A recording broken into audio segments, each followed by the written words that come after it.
오늘 제가 나눌 주제는 전에 있었던 그러나 지금은 없는 저주입니다. 제목이 긴데 전에는 있었어요. 그러나 지금은 없습니다. 뭐가요? 저주가요. 이건 되게 중요한 주제 중에 하나라고 제가 느낍니다. 왜냐하면 저주란 단어가 되게 좋지 않은 말이잖아요. 그 어느 누구도 저주 받고 싶지도 않고 저주하는 삶을 살고 싶지도 않습니다. 저주는 무엇입니까? 부정적인 것에 대해서 그것이 나타나는 것입니다. 우리가 원치 않고 그리고 하나님께로부터 오지 않은 그 어떤 것이 우리에게 나타나는 일이에요. 전에 한번 제가 이제 성경 공부를 할 때 어떤 분에게 질문을 받았어요. 본인의 이제 섬기는 교회에서 아주 유명한 말씀 사역자가 오셔서 이런 말을 했대요. 이 세상에 저주는 없어요 라고 말했대요. 그러면서 이제 구약 시대에 하나님께서 이런 말씀하셨거든요. 아버지가 이가 시다고 해서 아들이 이가 시지 않는다.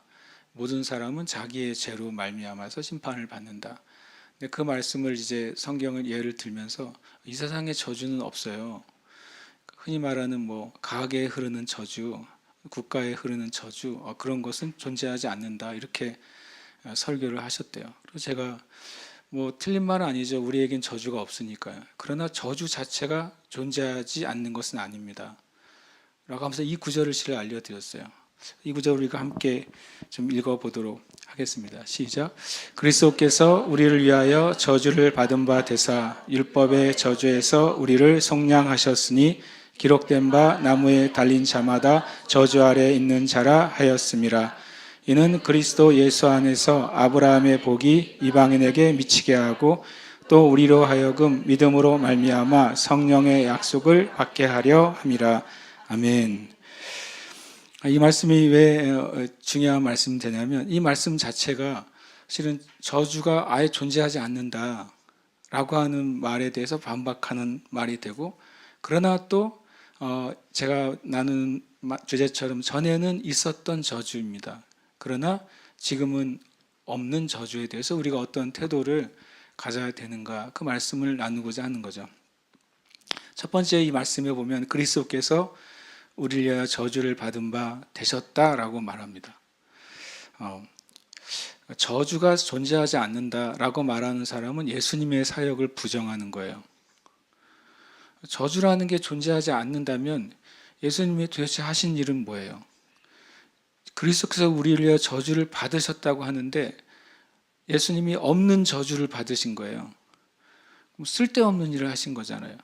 있지도 않는 것을 없애려고 노력하는 것만큼 정말 쓸데없는 일이 어디 있습니까? 이 말씀 자체가 그리스도께서 우리를 위하여 저주를 받으셨다라고 말하잖아요. 저주를 받으셨어요. 그러면 예수님이 이 저주를 받으셔서 이 저주를 제거하기 전까지는 뭐가 있었다는 소리입니까? 저주가 있었다는 거예요. 저주가 있었기 때문에, 존재했기 때문에 그 저주를 주님이 받으셨죠. 근데 그 저주를 뭐라고, 그 저주의 이름이 뭐냐면 율법의 저주라고 말했습니다. 그러니까 성경은 제가 자주 말하고 여러 번 말하지만 신약의 성경은 구약을 인용해서 진리를 우리에게 알려줘요. 근데 이 갈라디아서에서도 사도 바울이 구약에 통달하는 사람이잖아요. 랍비니까, 바리새인이니까, 누구보다도 율법에 열심이었던 사람이니까 뭐라고 말하냐면 기록된 바 나무에 달린 자마다 저주 아래 있는 자라 라고 성경에 기록되어 있기 때문에 예수님이 십자가에 달리신 사건은 바로 신명기 21장 23절에 그 말씀대로 나무에 달리신 사건이고, 십자가가 나무잖아요. 그리고 그것 때문에 예수님이 저주 아래 들어가신 사건이다 라고 말합니다. 신명기 21장 23절은 하나님께서 가나안 땅에 들어간 이스라엘 백성에게 주신 말씀 중에 하나인데, 너희가 가서 누가 죽었을 때 죄를 지어서 죽었다 할지라도 그를 나무에 매달아서 죄의 심판을 준 다음에 해가 진 후에도 그 나무에 그 사람을 매달아 두지 말고 해가 지기 전에 나무에서 그 사람을 죄 지은 자, 심판받은 자지만 내려서 장사를 지내라 하는 문장이에요, 실은요. 다시 말하면 신명기 21장 23절 자체가 십자가에 달리신 예수님을 의미하는 문장이 아니라고요. 일반적으로 범죄자들을 이렇게 심판을 해서 이제 사형을 집행했을 때도 그 시신을 계속 매달아 두지 말고 매장을 해라라는 문장이에요. 그런 사도 바울은 이것을 어떻게 인용하냐면 완전히 영적으로 인용을 합니다. 신약의 모든 구약 인용은 영적인 인용입니다. 그리고 제가 이제 모든이라는 표현을 내가 하기가 전에는 못했는데 제가 거의 대부분 살펴봤는데 다 모든이 맞습니다. 모든 신약의 구약 성경 구절의 인용은 영적인 인용이에요. 신명기 21장 23절이 다시 말하면 예수님의 십자가를 직접 언급한 문장이 아닙니다. 그런데 불구하고 나무에 달린 자마다 저주 아래 있는 자라. 신명기 21장 23절 안에서 나무에 달린 자가 왜 저주 아래 있다고 표현했냐면 일반적으로 사람이 죽으면 구약에서는 땅에 장사되는 것이 이제 원칙인 거예요. 나무에 달린 사람은 뭘 못하고 있는 거예요? 땅에 장사되는 일을 못하기 때문에 저주받았다고 말하는 것이죠. 왜 땅에 장사되는 것이 일종의 이제 저주가 아닌 축복이 되냐면 사람이 죽었을 때 하나님이 아담에게 뭐라고 말했어요? 너는 흙이니 흙으로 돌아갈지니라 라고 선포하셨어요. 사람이 일반적인 죽음은 죽은 다음에 그 육신이 장사가 되고 땅에 묻히고 흙으로 돌아가는 것이 일반적인 사람에게 주신 질서라는 거예요. 그러나 나무에 달려있는 시신은 그 일반적인 질서 안에 들어가지 못하니까 실은 저주 가운데 있는 것이죠. 그런 의미의 말씀이 이제는 이 갈라디아서 3장 13절에서 사도 바울이 말씀을 인용할 때 그 위에 뭐라고 표현했습니까? 나무에 달린 것은 저주 아래에 있는 것. 이것이 일반적인 진리의 명제로 이해하고, 그래서 예수님이 십자가에 달리신 사건은 저주받은 사건인데, 그럼 도대체 무슨 저주를 주님이 받으셨느냐? 뭐라고요? 율법의 저주라고 말하는 겁니다. 예수님이 십자가에 달리셔서 피 흘리시고 찢기시고 죽으신 사건은 율법의 저주라고 명확하게 말하고 있습니다. 예수님 십자가에 달리신 사건, 율법의 저주로부터 우리를 건져내신 사건, 속량하신 사건, 값주고 되사오신 사건이라고 말합니다. 얼마 전에 믿음의 양식에서 이 말씀에 대한 이해가 있었잖아요. 예수님이 우리를 저주로부터 건져주셨다면 그 저주의 내용이 뭔가라고 살펴볼 때, 우리가 일반적으로 말하는 저주 그러면 막 흙맛을 생각하잖아요. 인형 만들어 놓고 막 바늘로 찌르면서 사극을 많이 봐가지고 우리가 막 하는 저주를 얘기하잖아요. 근데 지금도 현대 부두교나 그런 데서는 그런 흙마술을 사용하거든요. 지금도 그렇게 인형을 만들어 놓고 저주문을 읽으면서 칼로 찌르고 하는 일들을 지금도 해요. 참 신기하게도. 그런 식의 저주를 생각하니까 저주를 그렇게 생각하는 거예요. 그러나 다른 생각하지 않게 율법의 저주라는 표현을 썼어요. 그럼 우리 믿음의 양식에서 말했잖아요. 율법의 저주라고 말했으니까 율법에서 저주라고 말하는 것들이 무엇인지를 알면 예수님의 십자가의 은혜가 율법에서 말하는 저주로부터 우리를 꺼내주셨다는 사실이 명확해지지 않느냐. 굉장히 단순하지만 명확한 논리잖아요. 율법으로 돌아가면 율법이 출애굽기, 레위기, 민수기, 신명기 안에 들어있잖아요. 거기에 율법의 저주가 뭡니까? 하나님의 말씀을 지키지 않았을 때 일어나는 형벌이에요. 너희가 말씀을 지키지 않으면 이런 일이 일어날 거라고 하나님이 경고하셨잖아요. 첫 번째가 뭡니까? 질병입니다. 그건 명확하게 율법에서 끊임없이 말합니다. 나는 치료하는 여호와다. 그러나 너희가 말씀을 지킨다면 애굽에 있는 모든 질병이 너에게 아무 질병도 일어나지 않을 거야 라고 말씀하셨잖아요. 그러니까 첫 번째 율법의 저주는 질병이 분명합니다. 그리고 주님이 여호수아를 통해서 말씀하실 때도 반복적으로 모세에게 주신 것을 다시 여호수아에게 말씀하시고, 여호수아가 가나안 땅에 들어간 다음에 에발산과 그리심산에 사람들 나눠서 세우잖아요. 축복의 산과 저주의 산에 나와 세워놓고 모세에게 주신 율법을 계속 반복시킵니다. 너희가 말씀을 지키면 들어가도 나가도 복을 받을 거다.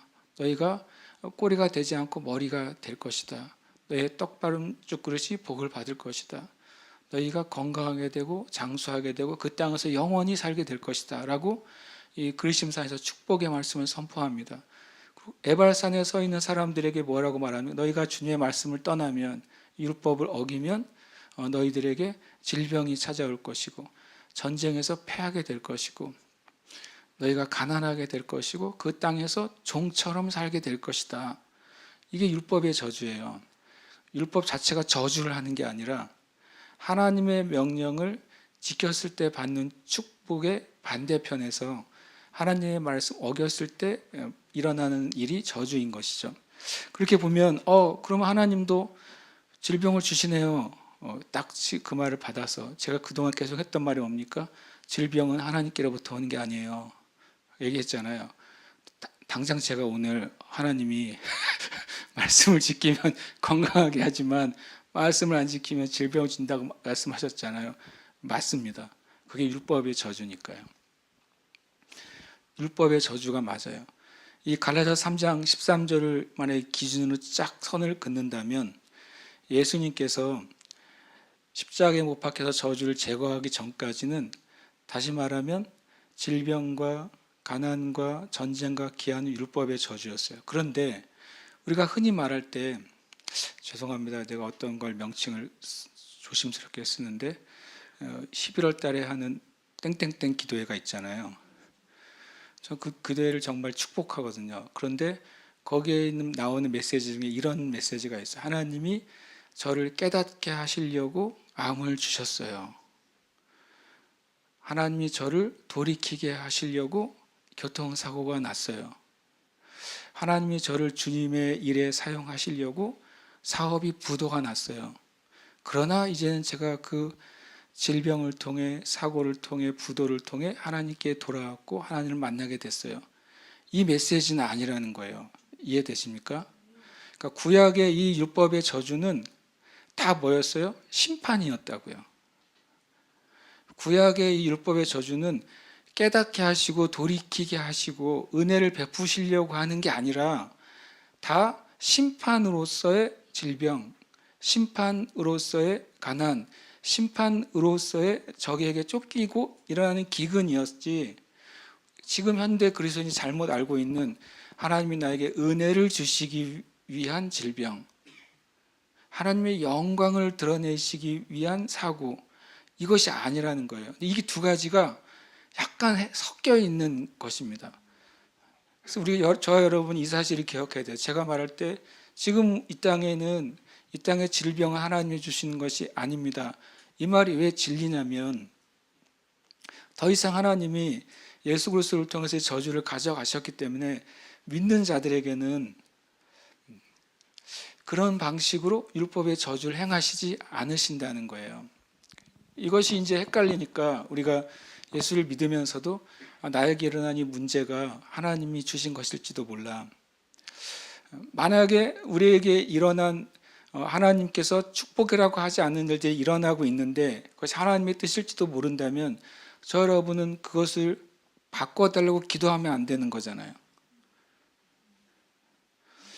만약에 질병이 하나님의 뜻이라고 한다면 질병이 끝까지 가서 하나님의 뜻을 이룰 때까지 나는 뭐 해야 돼? 인내해야죠.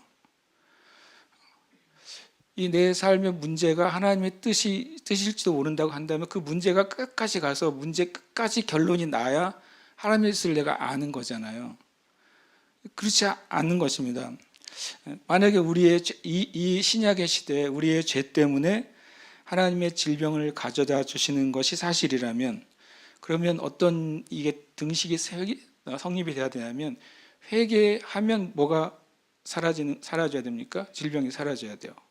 이해되세요? 만약 어떤 사람의 질병이 죄의 주님의 심판으로 주신 질병이라면 그 사람이 회개하는 순간 질병도 없어져야죠. 그게 등식이 성립이 돼야 되잖아요. 제 말씀이 맞죠. 그러나 그렇지 않다는 것입니다. 어떤 사람이 질병에 걸렸어요. 그래서 진심으로 회개했어요. 성경에 그 사람이 용서받았다는 사실을 어떻게 안다 그랬어요? 회개가 용서야 아시죠? 너희가 회개하면 그는 미쁘시고 의로우사 우리 죄를 뭐하고요? 사하시며 모든 불에서 우리를 깨끗하게 하실 것이요. 요한일서 1장 9절에 거기에 기간이 없잖아요. 언제 사하시는 거예요? 자백하는 순간이요. 자백하는 순간 내가 질병에 걸렸는데 내가 질병에 걸린 상태에서 성령께서 말 그대로 내가 주님께 불순종한 걸 내가 생각나게 됐어요. 그러면 나는 그것을 회개하잖아요. 주님, 제가 주님께 불순종했습니다. 주님 용서를 구합니다. 성경의 말씀에 의하면 진심으로 회개하는 순간 죄는 어떻게 됩니까? 용서함을 받습니다. 사람들이 왜 이 부분이 헷갈리냐면 진심으로 회개했는데 아직 질병이 안 나. 그럼 어떤 생각이 돌아갑니까? 내 기도를 주님이 들어주지 않으셨나 보다. 아직 용서가 완성되지 않았나 보다 생각하잖아요. 성경의 진리에 위배되는 생각을 우리가 하고 있는 거예요. 근데 만약에 제가 말한 것처럼 성경의 진리라면 내가 질병에 걸려 있든지 질병에 걸리지 않았든지 성령께서 내가 불순종한 걸 깨닫게 해주셨어요. 나는 회개할 거 아닙니까? 그러면 성경의 진리에 의하면 주님은 용서하십니까? 안 하십니까? 용서하세요. 그럼 나한테 남아있는 질병은 뭐냐는 거예요. 그래서 그것이 하나님께부터 오지 않는 것이기 때문입니다. 내가 불순종한 것의 결과가 질병으로 그대로 나타난 것이라면 불순종을 되돌리는 순간 뭔 사라져야 돼요? 질병은 사라져야 되는 거예요. 이 단순한 원리인데 이걸 기억하셔야 돼요. 그래서 많은 사람들이 진심으로 회개해 놓고서도 하나님이 나를 용서해 줬다는 확신을 못 가져요. 왜요? 나에게 있는 문제가 해결이 안 될 때 그거를 등가로 놓는 거예요. 하나님 하셨다고 생각하시는 것입니다. 그렇지 않습니다. 이 말씀에 의하면 그리스도께서 누구를 위해서요? 우리를 위하여 저주를 받으셨어요. 그래서 그 결과로 어떤 일이 벌어졌다고요? 율법의 저주로부터 우리를 속량하셨어요. 모든 그리스도인들에게는 뭐가 없습니까? 율법의 저주. 심판으로 받는 방식의 질병, 심판으로 받는 방식의 가난, 심판으로 받는 방식의 전쟁과 기근과 그 모든 어둠의 일은 어떻게 됐다고요? 사라진 것입니다. 믿으십니까? 네. 저는 이 말씀을 믿습니다. 이 말씀이 중요한 어떤 포인트가 돼야 돼요. 아, 그렇구나. 그럼 이 세상에 존재하잖아요. 여전히 질병이 존재하고 하나님이 허락하지 않는 가난이 존재하고 그리고 전쟁이 존재하고 죽음이 존재하잖아요. 지금 있는 것들은 실은 예수 믿지 않은 자들에게 여전히 역사한 율법의 저주예요. 그래서 우리가 이 땅에 믿음으로 살아가는 동안에 믿는 자들에게는 하나님의 보호가 있다는 말을 계속 말씀하시는 겁니다. 예수님의 보혈의 은혜가 있다는 사실을 말씀하시는 거예요. 그래서 십자가 사건 이후에는 믿는 자들에게 저주가 제거됐습니다. 믿는 자들에게 그 효력이 발생하는 것입니다. 십자가의 구원의 은혜가 한 번의 영원한 제사로 완성됐다고 히브리서에서 말씀하잖아요. 대제사장이신 예수님께서 자신의 피를 가지고 하나님의 보좌에 들이심으로 완전하고 영원한 속죄의 제물이 되셨어요. 그러니까 죄사함과 구원은 완성이 됐습니다. 그래서 그 이후에 누구라도 예수 그리스도를 영접하는 자에게는 그 죄사함의 은혜가 나타나는 것입니다. 그 죄사함의 은혜가 역사하는 것입니다. 하나님이 완성하셨기 때문에 역사하시는 것입니다. 마찬가지로 율법의 저주에서 속량하신 사건도 이미 완성이 됐기 때문에 그것을 믿는 자들에게 역사하는 것이죠.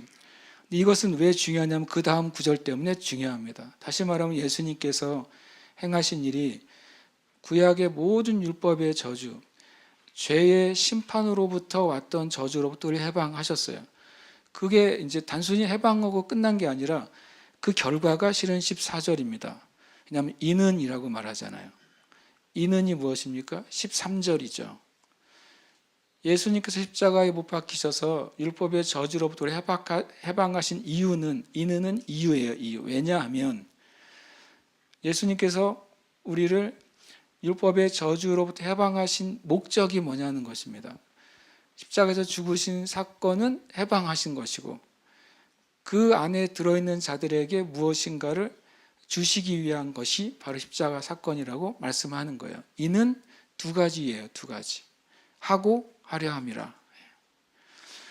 성경에는 숫자를 안 붙여가지고 헷갈리는데 우리는 이제 하도 이제 입시 공부를 해가지고 1 해서 2 이렇게 해줘야지 눈에 들어오잖아요.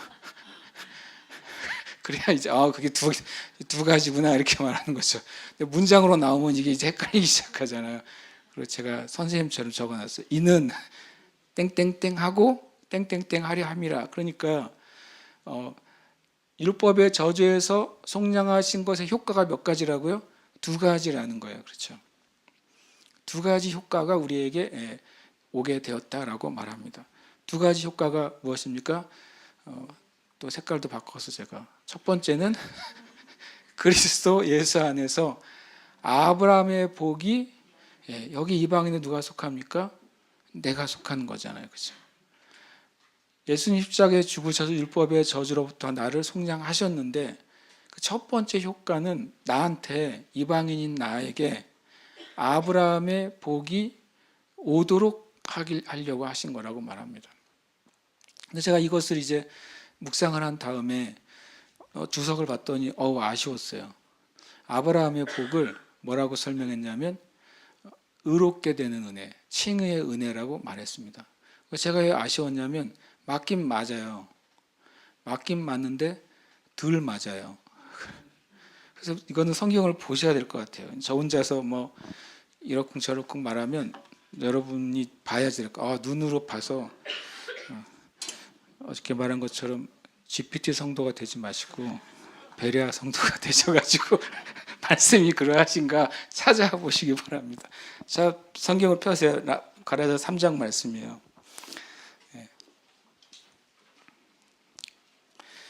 그러니까 저주가 제거된 상태에서만 일이 일어나는 거예요. 저주가 제거되지 않았는데 이 일은 일어날 수가 없는 거예요. 율법의 저주가 제거된 그리스도인들에게는 아브라함의 복이 이방인에게 미칩니다. 그러면 이 말씀 앞에 아브라함의 복이 나와 있어야 돼요. 뜬금없이 성경에 없는 것을 갑자기 이렇게 사도 바울이 말해서는 안 되고 그 앞에 아브라함의 복이 무엇인지가 나와 있어야 되는 거죠. 첫 번째 6절입니다. 6절 같이 읽겠습니다. 시작. 아브라함이 하나님을 믿으며 그것이 그에게 의로 정하셨다 함과 같으니라. 맞죠? 이 아브라함의 복은 첫 번째는 뭡니까? 믿음으로 의롭게 되는 복입니다. 정리를 하면 되는 거죠. 율법의 저주가 사라진 그리스도인들에게는 비로소 하나님이 아브라함에게 말씀하신 복, 믿음으로 말미암아 의롭게 되는 복이 우리에게 오게 되는 것입니다. 그럼 그것으로 끝이냐? 제가 이제 그 주석을 보면서 맞은데 덜 맞았다고 얘기한 것이 바로 뒤에 8절에 한 말씀이 더 있는 거예요. 아브라함과 관계된 말씀이요. 8절 한번 읽겠습니다. 시작. 또 하나님이 이방을 믿음으로 말미암아 의로 정하실 것을 성경이 미리 알고 먼저 아브라함에게 복음을 전하되 모든 이방인이 너로 말미암아 복을 받으리라 하셨느니라. 아멘. 8절은 또라고 말합니다. 그냥 같은 문장을 인용하는데 같은 내용이 아니라는 말을 말하려고. 믿음으로 의롭게 되는 축복이 있고 또 하나는 아브라함에게 뭘 말씀하면 축복을 주셨어요. 그렇죠? 너를 복의 근원이 되게 하고 너로 말미암아 모든 민족이 복을 받게 할 것이다. 그러니까 아브라함의 복은 두 가지예요. 하나는 의롭게 되는 복이고 하나는 하나님의 말 그대로 축복이 흘러가는 것입니다. 이 말씀을 제가 묵상하다가 깜짝 놀란 사실이 있어요. 아브라함이 175세까지 사셨거든요. 근데 성경에는 아브라함이 아팠다는 기록이 없어요. 그러면 사람이 그럼 아팠다는 기록 안 쓸 수도 있죠. 근데 성경 보시면 뒤에 열왕기상하 역대상하 보면 병 걸린 사람들 왕 나오잖아요. 나옵니다. 성경의 인물들도 하나님의 사람도 병 걸렸을 때 병 걸렸다고 나온다고요. 그런데 아브라함은 병 걸린 이야기가 없어요. 그래서 제가 알았어요. 아브라함은 진짜 복된 사람인 거예요. 두 번째, 아브라함은 싸워서 져본 적이 없어요. 그 상대가 누구라도 상관이 없어요. 아브라함은. 그렇잖아요. 아브라함은 나라의 왕이 아닌데 5나라 왕을 이기잖아요. 아브라함은 싸우지 않고도 이겨요. 아브라함 가면 이미 쫄아서 우리가 조약을 맺자 그래요. 아브라함에게는 전쟁의 영향이 없었어요. 아브라함에게는 기근도 아브라함의 재산을 감소시키거나 상하게 하지 못했어요. 제 말이 맞죠? 이 말을 제가 생각하고 나서 아브라함을 보니까 아브라함은 진짜 복된 사람이었더라고요. 심지어 아브라함이 얼마나 심하게 좀 복을 받았냐면 자기 아내를 아내라 말하지 못해가지고 아내를 빼앗겼는데 아내를 돌려받으면서 재산도 받아요. 뭐 이런 경우가 다 있어요, 세상에. 제 말이 맞죠? 희한한 방식으로 부가 늘어나요. 아브라함이 굉장히 똑똑합니다, 제가 보니까. 그래서 제가 왜 그런가 봤더니 그게 아브라함에게 주신 축복이에요. 아브라함에겐 명확한 복이 있어요. 의롭게 하시는 복이 있고 실제로 우리가 말하는 축복이라고 하는 복이 아브라함의 생애에 있었어요. 그러니까 실은 예수 그리스도 안에서 아브라함의 복이 저 여러분에게 미치게 하시기 위해서 예수님이 십자가에 죽으실 때 율법의 저주로부터를 속량하셨다고 갈라디아서 3장 14절은 말씀합니다. 저는 이 말씀이 진리인 것을 믿습니다. 여러분도 믿으시기를 축복합니다. 두 번째로는 또 우리로 하여금 믿음으로 말미암아 성령의 약속을 받게 하려 함이라. 이것도 이제 나중에 주석을 보니까 맞긴 맞아요. 왜냐하면 우리가 오순절에 성령의 세례를 받는 것을 얘기했어요. 그런데 또 좀 제 표현은 덜 맞은 것 같아요. 왜냐하면 성경에 써 있는 걸 봐야 될 거 아닙니까? 성경에 이 성령의 약속을 뭐라고 표현하고 있는지, 특별히 갈라디아서 3장 14절 이전에 써 있어야죠. 그래야 이 말씀을 읽을 때 앞에 말한 그것이 성령의 약속이구나라고 알 거 아닙니까? 그럼 몇 절이냐면 5절이에요. 5절 3장 5절 읽겠습니다. 너희에게 성령을 주시고 너희 가운데서 능력을 행하시는 일의 율법의 행위에서냐 혹은 듣고 믿음에서냐. 아멘. 여기서 성령에 관계된 내용이 몇 가지예요? 2가지죠. 성령이 임하는 것이죠. 주시고 그 다음에 뭐라고요? 능력이 나타나는 것입니다. 이 성령의 약속은 어떤 신학에서 말하는 것처럼 성령 세례는 구원받는 사건이라고 말합니다. 누가 예수 믿고 거듭날 때 성령 세례를 받은 거라고 말합니다. 잘못된 것입니다. 왜냐하면 성령이 임하는 것과 성령의 역사가 나타나는 것을 성경은 명확하게 구별하기 때문에 그렇습니다. 이 5절도 말하면 성령을 주시고라고 말합니다. 그것을 성령의 세례로 말하든 거듭남의 역사로 말하든 전혀 그거는 문제가 안 돼요. 그 다음에 뭐가 있습니까? 그냥 성령을 받은 사람으로 그냥 구원받은 자로 사는 것이 성령의 약속을 받는 것의 다가 아니라는 거예요.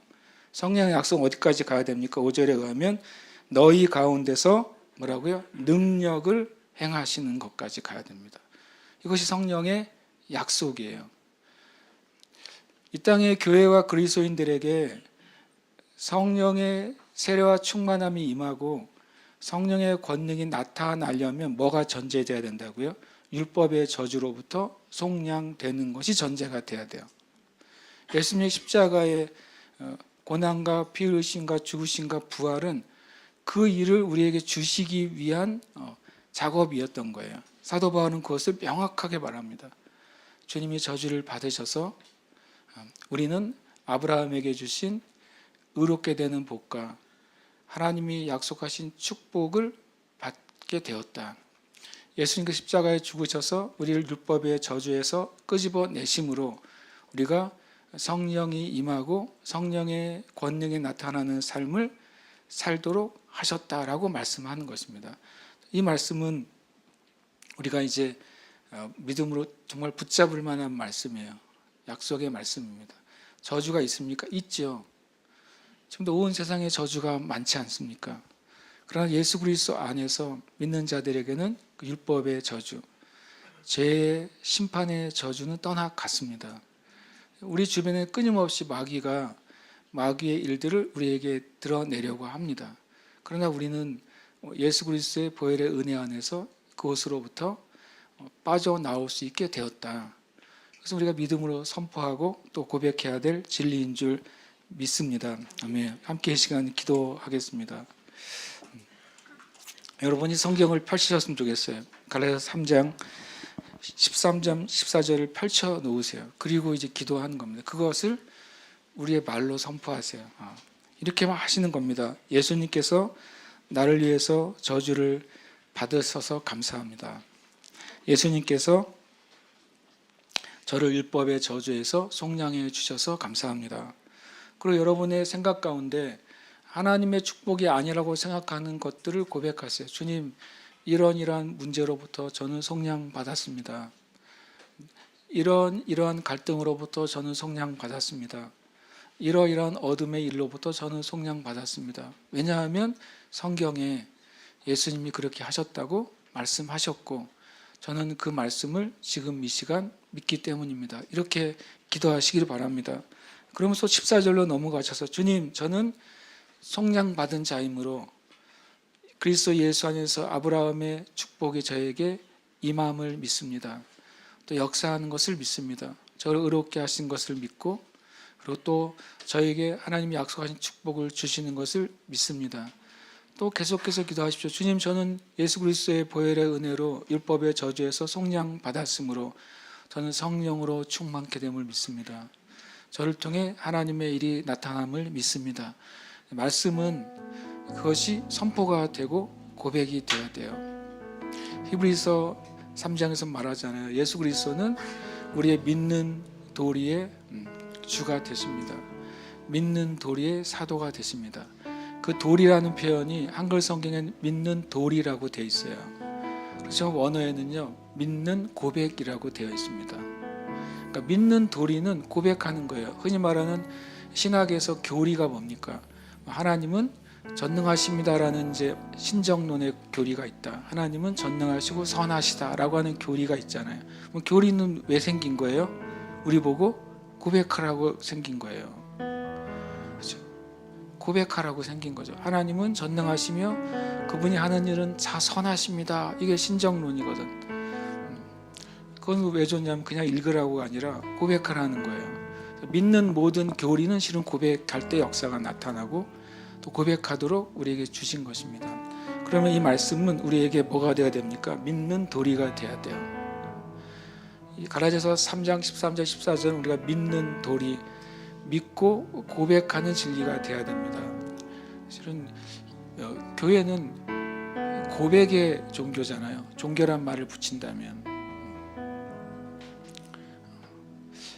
우리가 예수 그리스도를 믿는다고 고백할 때 그것이 의롭게 되는 은혜가 임하잖아요. 마음으로 믿고 입술로 말할 때 그것이 구원이 되잖아요. 그래서 이 기독교의 모든 진리는 고백할 때 그 효력이 나타나는 진리입니다. 마음으로만 믿어서는 효력이 나타나지 않습니다. 입술로 고백하세요. 여러분의 표현으로 13절 14절을 눈으로 보고 눈을 뜨고 기도를 하시는 겁니다. 여기에 여러분의 이름을 넣어서 주님, 저는 이 말씀을 붙잡겠습니다. 때로는 아직 나의 삶에 이 일이 나타나고 있습니다. 이 문제가 아직 해결되지 않고 있습니다. 때로는 이 문제가 오래됐습니다. 그래도 저는 이 말씀을 믿습니다. 왜냐하면 저에게 있는 이 문제의 기간보다 주님의 약속이 더 먼저이기 때문에, 주님의 약속이 영원하기 때문에. 만약에 저 여러분에게 어떤 문제가 10년 되셨습니까? 주님은 2000년 전에 일을 끝내셨어요. 주님의 약속이 더 오래됐어요. 더 영원합니다. 더 강력합니다. 그래서 우리는 약속을 믿는 것입니다. 우리가 주님 앞에 이 시간 갈라디아서 3장 13절 14절을 여러분 눈으로 보시면서 우리가 기도하면서 주님 예배하십시오. 함께 기도하겠습니다.